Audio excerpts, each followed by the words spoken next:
여러분들은 은퇴 후 로망이라고 할까요? 어떤 노후를 꿈꾸시나요? 은퇴 이후 가장 하고 싶은 일이 무엇인지를 물었더니 1위가 여행, 2위는 운동 및 건강관리, 3위는 전원생활로 꼽았다고 합니다. 아무래도 젊었을 때는 시간상의 제약이나 금전적인 이유로 이런 것을 은퇴 후로 미루고는 할 텐데요. 그러나 이런 은퇴 후 로망을 실현해 보려다 돈은 돈대로 쓰고 나서 땅을 치고 후회하는 분들이 참 많다고 하는데요. 어떤 것들이 있는지 돈 쓰고 후회하는 5가지에 대해서 말씀드려 보겠습니다. 오늘 내용 끝까지 집중해 주세요. 첫째, 전원주택입니다. 요즘은 다들 많이 아실 겁니다.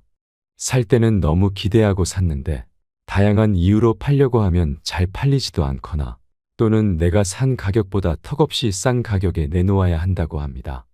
또한 날씨가 따뜻할 때는 그래도 괜찮았는데 한겨울 추위를 한번 겪고 나면 후회가 조금씩 시작된다고 합니다. 주로 도시생활, 즉 아파트 생활에만 익숙하신 분들이라면 더욱 도심 외곽에 자리한 전원주택에서 시골 생활을 하신다는 게 익숙하지도 않고 불편하게 느껴질 수도 있으니 신중하게 생각하셔야겠습니다. 나이가 들면 몸이 아파 병원을 찾게 되는 경우가 많아지니 큰 대형 병원이 멀기라도 하면 큰일입니다. 또한 시골 인심 좋다고 하지만 생각보다 텃세가 심한 경우도 있다고 합니다. 또한 시골에는 사람들이 많지 않아서 다양한 사람들을 만나는 기회도 적기 때문에 노후의 외로움을 토로하는 사람도 많다고 합니다. 또한 잔디 깔린 마당이 로망이어서 깔아놓았던 잔디가 문제가 되는 경우가 많다고 합니다. 잔디와 함께 자라는 잡초도 자주 뽑아주고 관리해 주어야 해서 힘들기도 하지만 해충까지 꼬인다면 정말 힘듭니다. 한두 푼 하는 것도 아니고 대부분의 노후 자금을 모두 사용해서 지은 집이라면 정말 골칫덩이가 될 수밖에 없으니 전원주택 구매를 원하신다면 정말 처음부터 끝까지 집을 짓는데 신경을 많이 쓰셔야 하고 아니면 잘 지어서 최소 몇 년간 문제가 발생하지 않은 집을 저렴하게 구매할 수 있는 집을 알아보시는 게 좋을 수 있다고 하니 참고하시면 좋겠습니다. 두 번째는 캠핑카입니다. 요즘 은퇴하고 나면 무얼 하며 살아갈까 생각하시다가 그동안 못했던 여행을 맘껏 신나게 해보자 해서 비싼 돈 들여서 캠핑카를 구매하고 싶어 하시는 분들도 많고 벌써 캠핑카로 여기저기 여행하시고 계신 분들도 많습니다. 앞으로는 캠핑카 구매가 더 늘어나지 않을까 싶은데요. 그래서 수도권이든 지방이든 작은 규모의 캠핑카 업체가 새롭게 많이 생겨나고 있다고 합니다.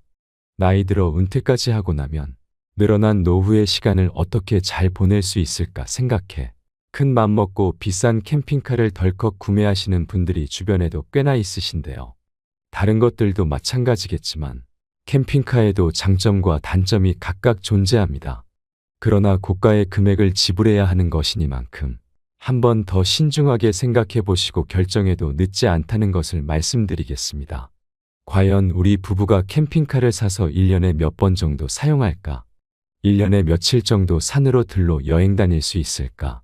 몇 년 동안 사용할 것인지, 또는 우리 부부가 캠핑카로 다니는 여행에 얼마나 잘 맞는지, 그리고 얼마 정도 금액에 맞추어 어느 정도 크기의 캠핑카를 살 것인지 등등 고려해야 할 사항들이 참 많습니다. 일반 자동차에 비해 크기가 주로 크기 때문에 주차 문제가 큰 단점으로 다가올 수 있고 사놓고 1년에 몇 번 사용하지 않는다면 생각보다 효율적이지 않을 수도 있다고 많은 분들이 말합니다. 또한 은퇴 후 준비해 놓은 자금으로 캠핑카를 사고도 넉넉한 생활을 감당할 수 있을지 등 신중하게 결정하시기 바랍니다.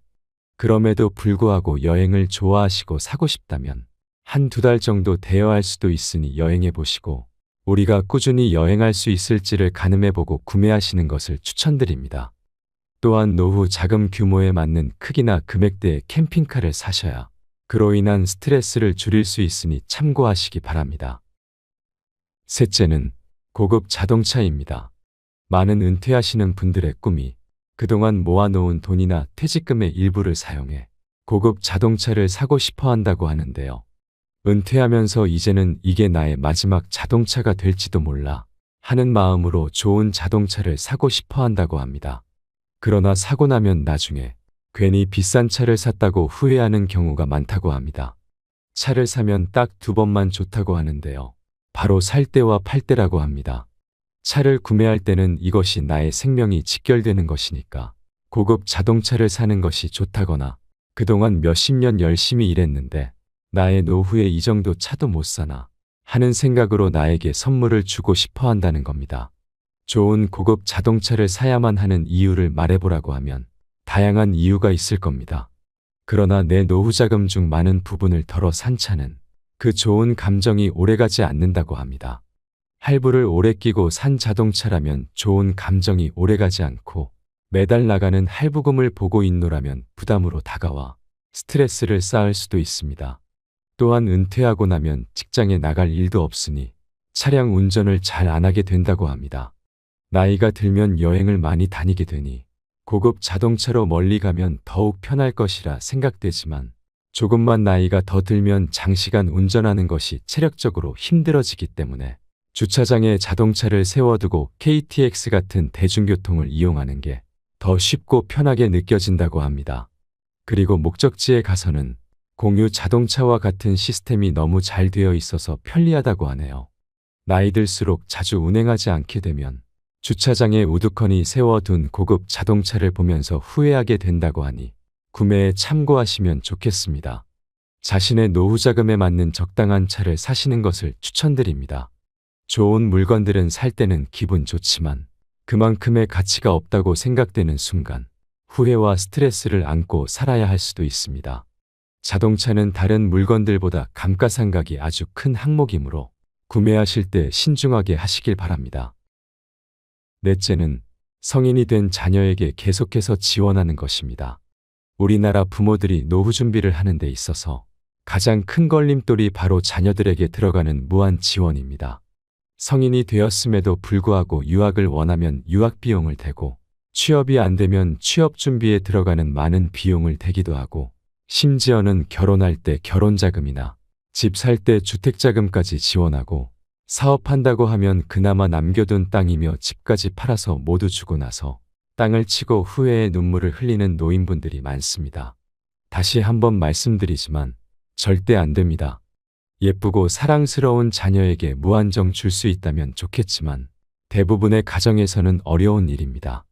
나의 노후를 좀먹는 일이지요. 그렇게 주다 보면 한도 끝도 없습니다. 이번이 마지막 사업이라며 울며 불며 매달려서 안타까운 마음에 마지막이란 한마디에 다 주고서 변변한 집도 한 칸 없이 떠도는 노인분들이 참 많습니다. 그것은 자식을 사랑하는 것도 그 무엇도 아닙니다. 자식들의 독립심만 없앨 뿐입니다. 자식을 사랑하려면 눈물을 머금고라도 안 된다, 없다, 더 이상 줄 돈 없다고 딱 끊어야 합니다. 다 큰 자식 앞에서 자꾸 작아지지 마세요. 그만큼 했으면 충분합니다. 아무리 자식이 사랑스러워도 절대 다 주면 안 됩니다. 자신이 가용할 수 있는 자산 중 일부를 도와줄 수는 있겠지만 그 이상은 하시면 절대 안 됩니다.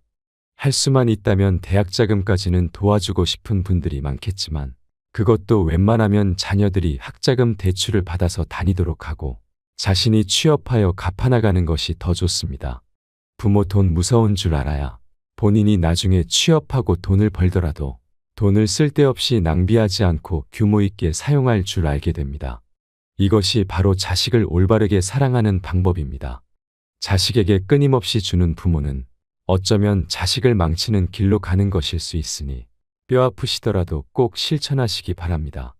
더 나이 들고 건강까지 잃게 되었을 때 분명 후회하게 될 수 있으니 지금부터 마음 굳게 먹으시기 바랍니다. 5번째, 창업입니다. 은퇴 후 노후 자금을 얼마라도 벌어보겠다고 있는 돈 없는 돈 다 끌어모아 영혼까지 끌어모아 창업을 하시는 분들이 참 많습니다. 그들 중 대부분은 후회하게 된다고 하는데요. 자영업자분들 중에 성공하시는 분들이 10%도 채 안 된다고 하니 창업이 얼마나 어려운지 아실 수 있을 겁니다. 평생 한 직장에서만 일해왔는데 잘 알지도 못하는 분야에 덜컥 수억 원 가량을 들여서 창업을 하고 나면 후회하실 수 있습니다.